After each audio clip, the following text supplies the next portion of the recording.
Supreme কোর্টে SIR মামলার শুনানি ট্রাইব্যুনালে পাশ করলে ভোট দেওয়া যাবে, ভোট দিতে পারবেন অ্যাপিলেট ট্রাইব্যুনালের নাম ক্লিয়ার হওয়া ভোটাররা। প্রশ্নের উত্তর মিলতে পারে আজ সুপ্রিম কোর্টের শুনানিতে।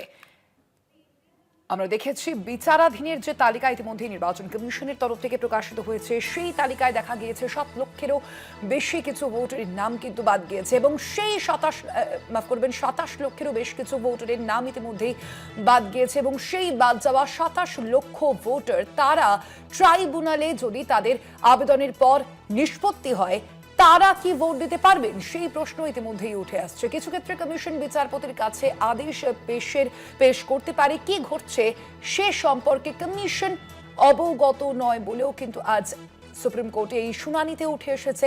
আপিল গ্রহণ করা হচ্ছে না বলেও একই সঙ্গে এই অভিযোগ উঠে এসেছে। ফ্রিজিং এর তারিখ বাড়ানোর আবেদন করা হয়েছে আইনজীবীর তরফ থেকে। আমরা দেখেছি গত 28শে ফেব্রুয়ারি যে তালিকা প্রকাশিত করেছিল নির্বাচন কমিশন, যেখানে একদিকে প্রায় 63 লক্ষেরও কিছু বেশি ভোটারের নাম বাদ গিয়েছিল আর অন্যদিকে 60 লক্ষেরও কিছু বেশি ভোটারের নাম কিন্তু ছিল বিবেচনাধীনদের তালিকায়। এবং তার পরবর্তীতে জুডিশিয়াল অফিসার অর্থাৎ বিচার বিভাগীয় আধিকারিকেরা তারা তাদের সেই তথ্য যাচাই করেছে এবং বিচারাধীনদের যে তালিকা আমরা দেখেছি নির্বাচন কমিশন প্রকাশ করেছে, সেখানে 27 লক্ষ ভোটারের নাম বাদ গিয়েছে। তারা কি আদৌ তাদের যে ট্রাইব্যুনালে নিষ্পত্তি হলে তারা কি ভোট দিতে পারবেন, সেই প্রশ্ন উঠে আসছে। আমরা কথা বলবো নিয়ে। আমাদের সঙ্গে এই মুহূর্তে ফোন লাইনে রয়েছেন প্রতিনিধি পীযূষ কান্তি নাগ। পীযূষ দা, আজকের এই শুনানিতে এখনো পর্যন্ত ঠিক কোন কোন বিষয় উঠে এলো?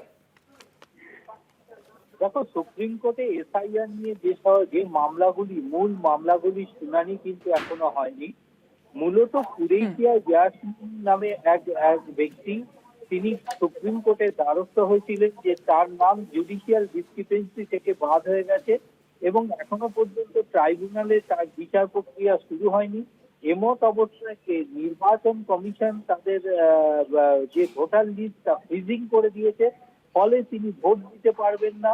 এমত অবস্থায় সুপ্রিম কোর্ট সেই ভোটার লিস্ট যে ফ্রিজিং এর যে তালিকা, সেই তালিকাকে এক্সটেন্ড অর্থাৎ তার সময়সীমা বৃদ্ধির নির্দেশ দিক এবং পাশাপাশি ট্রাইব্যুনালকে নির্দেশ দেওয়া হোক যাতে তার বিষয়টি অতি দ্রুত তিনি সম্পন্ন করতে পারে, বিচার প্রক্রিয়া সম্পন্ন করতে পারে। কারণ তার যে ভোটিং রাইট, সেই রাইট থেকে তিনি বিচ্যুতি হচ্ছেন। যদিও প্রধান বিচারপতি এবং সূর্যকান্ত এবং বিচারপতি জয়মাল্য বাগচির বেঞ্চ তার এই আবেদন খারিজ করে দিয়েছে এবং পাশাপাশি তারা নির্দেশ দিয়েছে যে পর্যবেক্ষণে পরিষ্কার জানিয়েছে যে এই এই এখন এই প্রশাসনিক কাজের কোনো প্রয়োজন নেই, এখানে আপিল শোনার কোনো প্রয়োজন আছে বলে সুপ্রিম কোর্ট মনে করছে না। তাই ট্রাইব্যুনালের সঙ্গেই তাকে আবেদন জানাতে হবে এবং জরুরি বিষয়টি তুলে ধরতে হবে ট্রাইব্যুনালের সামনে। পাশাপাশি এই কুরেশিয়া ইয়াসমিনের আবেদন খারিজ করে দিয়ে আদালত পরিষ্কার জানিয়েছে যে তাদের যদি কোনো জরুরি বক্তব্য থাকে তা তারা ট্রাইব্যুনালের কাছে জানাতে পারবে।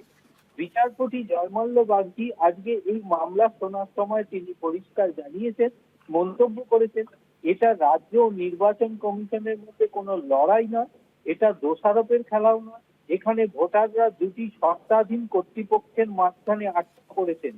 আদালত শুধুমাত্র নির্বাচনকে এগিয়ে নিয়ে যেতে হস্তক্ষেপ করেছে, কিন্তু নির্বাচন বন্ধ করতে কোনো বাধা দেয়নি আদালত। যদি দিনে 1000 নথি খতিয়ে দেখা হয় আর নির্ভুলের হার যদি 70% হয়, তবে সেই কার্যক্রমে মূল্যায়ন করা উচিত। ভুলের অবকাশ থাকবেই। আমাদের প্রয়োজন শক্তিশালী ফোরামকে অর্থাৎ ট্রাইব্যুনালকে শক্তিশালী করা। নির্বাচনের উত্তেজনায় যেন বিষয়টি যেন হারিয়ে না যায়। যিনি জন্মগ্রহণ করেছেন এই দেশে, তার ভোটাধিকার রয়েছে এবং সাংবিধানিক অধিকার রয়েছে। এটা সর্বোচ্চভাবে আদালতকে বিশেষভাবে আদালত উপলব্ধি করেছে। তাই বিচার প্রক্রিয়া, জুডিশিয়ারি এবং ট্রাইব্যুনালকে এ বিষয়ে ইনভলভ করেছে। এমনটাই মন্তব্য সুপ্রিম কোর্টের প্রধান বিচারপতি সূর্যকান্ত এবং বিচারপতি জয়মাল্য বাগচির বেঞ্চের। তবে এই কুরেশির যে আবেদন, সেই আবেদন খারিজ করে দিল সুপ্রিম কোর্ট এবং তার আইনজীবীর যে আবেদন ছিল যে ফ্রিজিং এর সময়সীমা বৃদ্ধি করা হোক, অর্থাৎ ভোটার তালিকা ফ্রিজিং যে সিদ্ধান্ত নির্বাচন কমিশন নিয়েছে তার সময়সীমা বৃদ্ধি করা হোক, সেই আবেদনে কোন রকম সাড়া দিল না সুপ্রিম কোর্ট। যদিও মনে করা হচ্ছে মূল মামলাটি বেলা এরপরে বিচারপতিরা শুনবেন। সেই মামলা শোনার সময় এই একই আবেদন কিন্তু রাখা হবে। এখন দেখা সেই আবেদনে বিচারপতিরা কি সিদ্ধান্ত গ্রহণ করেন। ধন্যবাদ তোমায় পেতুস দা।